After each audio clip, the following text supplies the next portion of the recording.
There's a lot of movement going on. Getting another flyby by Area 51 security. You need to stand off the side of the trail a little bit in case I lose control of the truck. And now we rest. The doe, not me.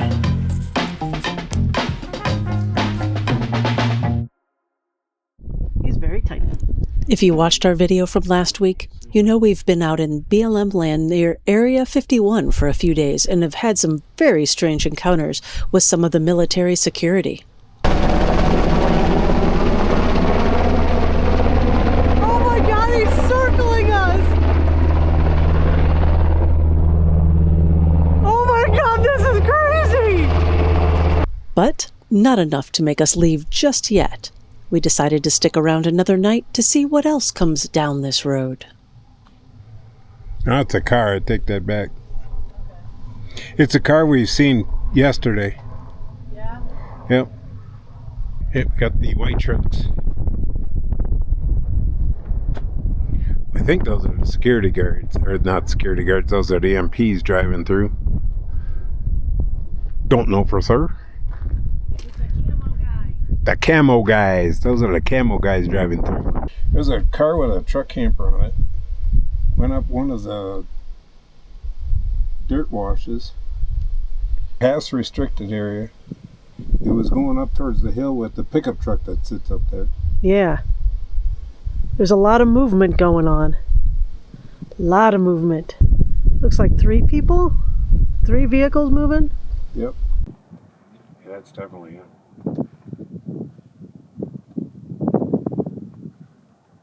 That's one of the camo guys. But he might be on his way home. It's like 5 o'clock. Yeah, he's flying. We saw several vehicles drive down this straight 14-mile dirt road just outside of Area 51. Luckily, we had the perfect vantage point on this tiny hill we claimed a few days earlier. But that was the extent of our excitement until the following morning.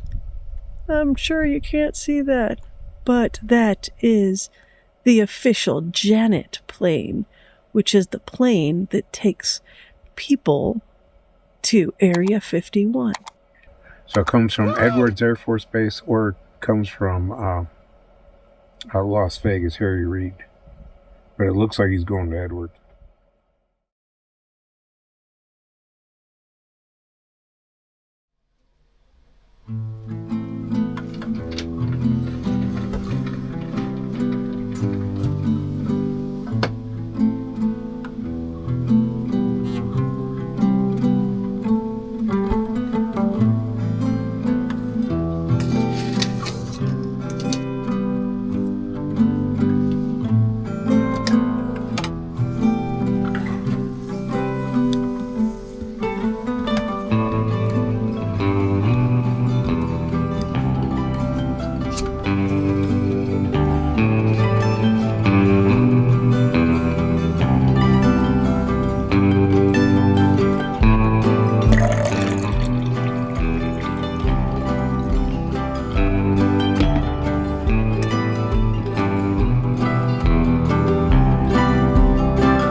Wow, it is bright out. Good morning. We are at morning 2 of being out here near Area 51.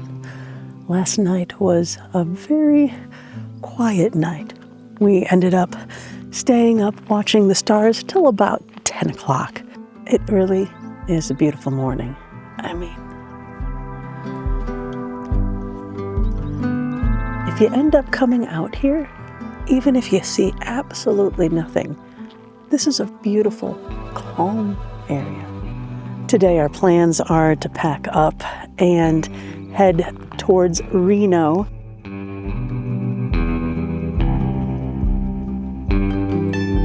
In the meantime, I think I'm going to just enjoy the morning, grab all of the video from the last couple of days and throw it on my computer, and we'll chat with you later today.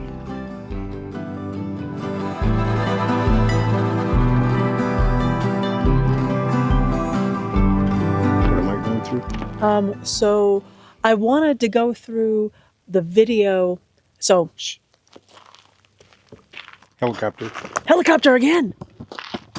Grab it. Here, grab the 360. I'll grab this. It's coming again. We're getting another flyby by Area 51 security. Here he comes. Oh, he's banking.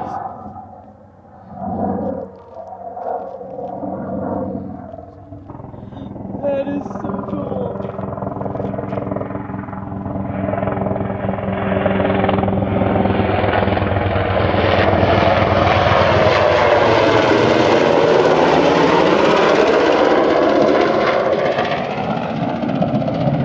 There was a gunner hanging out. This is a different one. There was a gunner hanging out of the... This is a different one, though. That was a gentle flyby versus yesterday. Yesterday's was, you get the out of here. Yeah, yesterday's was a little unnerving, I will agree.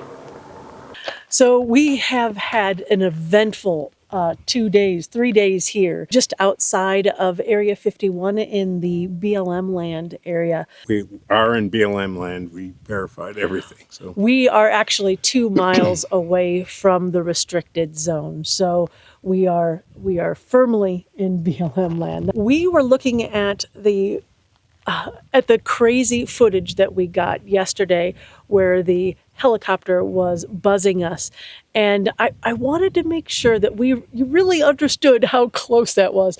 It freaked us out quite a bit, but with these action cameras, they make things look much further than they really are. Must go faster.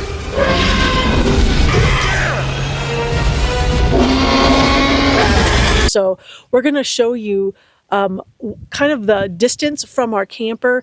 I've got 11-inch shoes, so I'll give you a rough idea. So what Gary is saying, because you probably can't hear him, we believe the helicopter was between this Joshua tree and that Joshua tree. We're thinking this one is about 30 feet away from our camper. That one's probably about 40 feet. We'll replay that video, but just to understand how close that really was to our camper. I mean, it was crazy close. It was close enough that I could actually see the 2 pilots, could actually see their sun visors in the canopy, so they were that close. Oh my God! Look! Look!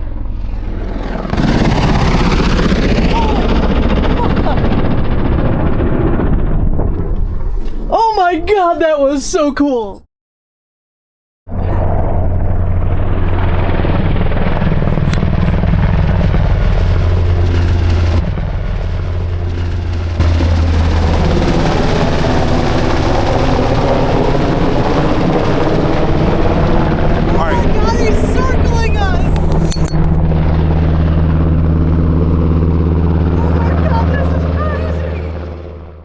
Today's helicopter was more of a flyby, not as aggressive as yesterday's. So Yeah, yesterday was pretty aggressive. Today was just more or less a flyby, but it still is unnerving when you think about it. It was still awesome.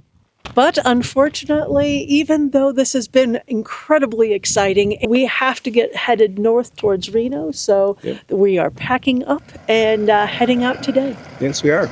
Yay. Perfect. You need to stand off the side of the trail a little bit in case I lose control of the truck. Good point. Driver? Oh, yeah, okay, that's good. That's good. Now you're good. You want to go passenger now. There you go. All right. We are on our way.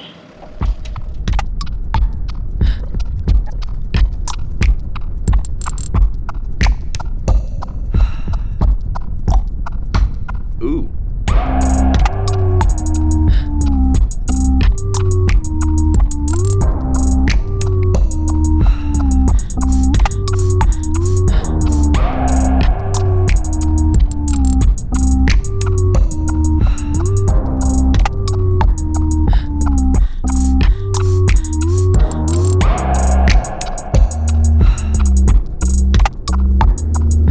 And one of the quintessential stops on the Extraterrestrial Highway is the infamous Black Mailbox. There have been many theories of what this Black Mailbox actually contains or why it is here, but ultimately nobody knows. Oh my gosh, look at that. Oh, that is awesome. You can get some Rolos if you want. I'm assuming that this was probably the original Black Mailbox host. But the geocache is pretty awesome instead. Man, people. We don't have a garbage that big. All right, back on the road.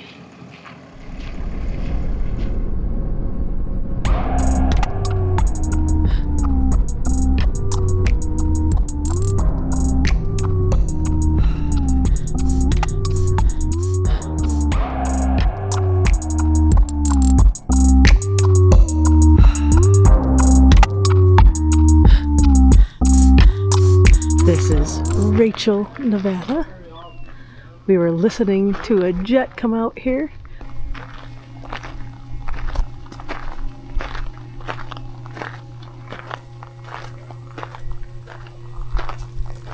So this is a government entity that runs this, obviously the Department of Energy, checking air pollution, stuff like that. But if you look up the antenna, you'll see a camera up there, and that's Area 51 monitoring who comes in here because there's a road out here evidently that leads right to the other gate, the back gate. So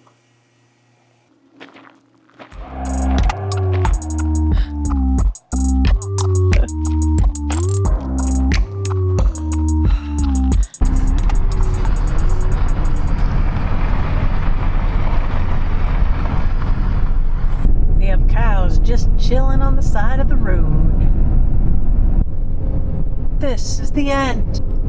The end of the Extraterrestrial Highway. It's been fun.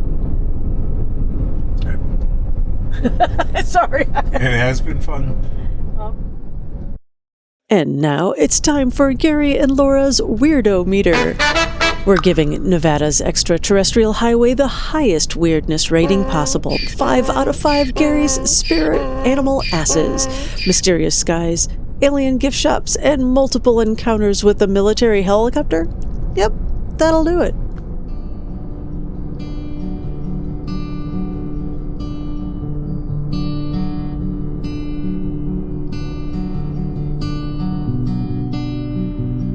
There must have been a toilet or something here, so there's a bunch of ceramic. Scooch back, go slow, maybe 6-8 inches. Let's stop there. Then lower the back. Well, we stayed at this place just south of Reno for one night just because we needed just a quick overnight, and I definitely would not recommend this place. The garbage here was so ridiculous. We did what we could, but I mean, broken bottles, there was a toilet, a ceramic toilet that was going on here. There's just so much here. But it's just sad when you see beautiful areas. I mean, this could be really pretty. There's like a snow-capped mountain over there. And yes, we're right next to the highway, but it wasn't bad. This could have really been beautiful, but people.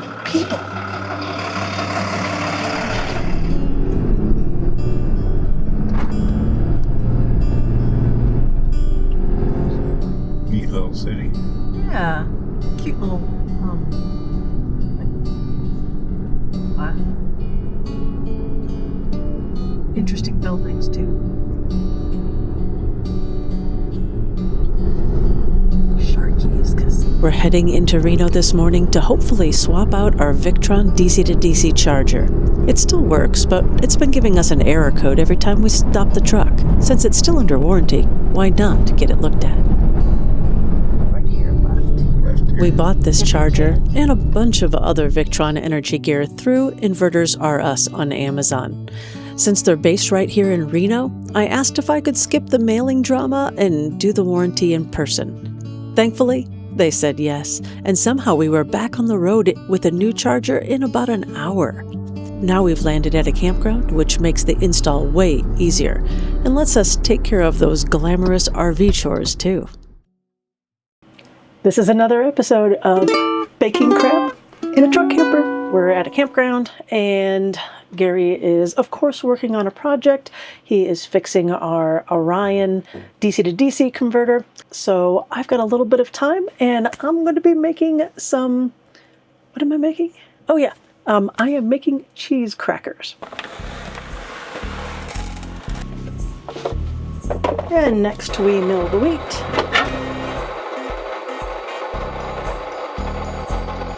And a very reasonable person would ask, where do I possibly store that mill? We have this little area next to our bed that is the catch-all for everything, including all of my baking crap. So we've got the mill here, and behind there is my 33-pound mixer. Yeah, I said that right. A 33-pound mixer. Yeah, I have a problem. All right, I gotta see the recipe again. Readers suck. One of the things in this recipe is to have softened butter. I have butter from the refrigerator, so I'm gonna melt it. I love using these rubber spatulas to get all the stuff out of any kind of bowl or anything, so I'm not getting all that extra crap in my sink, which ultimately goes down to my gray tank. We cook most of our meals in the camper, and you can get a lot of crap down there, so every little bit counts. And using the spatula means I don't have to use a paper towel. It's basically just the wheat, the butter, and the cheese, and a smidge of water. Maybe some chipotle chili pepper too.